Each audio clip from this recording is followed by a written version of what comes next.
Sing that again. My beloved is the most beautiful among thousands and thousands.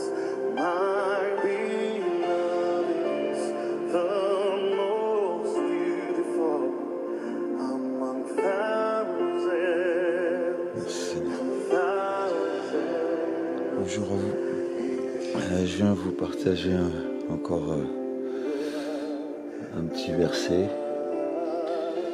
Et c'est sur Ézéchiel 18. Et en fait, c'est sur un sujet qui des fois peut être le sujet de certains.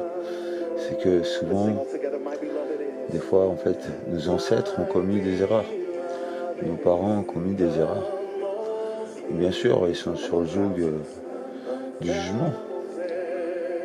Et on pourrait se dire qu'on sera jugé d'une manière comme Salomon a été jugé par les erreurs de David. Mais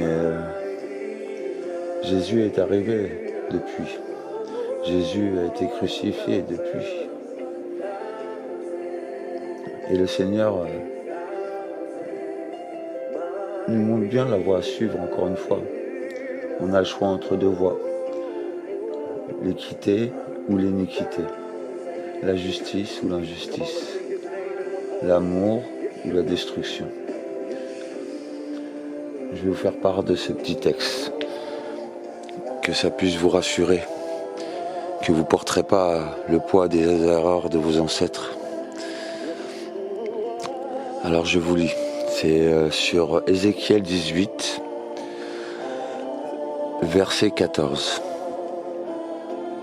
Mais si un homme a un fils qui voit tous les péchés que commet son père et qui les voit et n'agisse pas de la même manière, si ce fils ne mange pas sur la montagne et ne lève pas les yeux vers les idoles de la maison d'Israël, s'il déshonore pas la femme de son prochain, s'il opprime personne, s'il ne s'en prend point de gage, s'il ne commet point de rapine, s'il donne du pain à celui qui a faim, s'il couvre d'un vêtement celui qui est nu, s'il détourne sa main de l'iniquité, s'il n'exige ni intérêt ni usure, s'il observe mes ordonnances et suit mes lois, celui-là ne mourra pas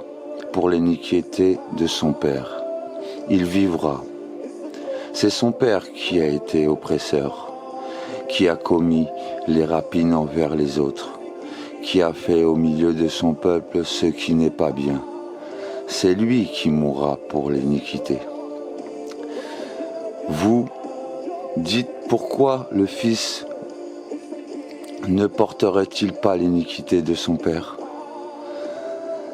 C'est que le Fils a agi selon la droiture et la justice, et c'est qu'il a observé et mis en pratique toutes mes lois. Il vivra, ainsi soit-il.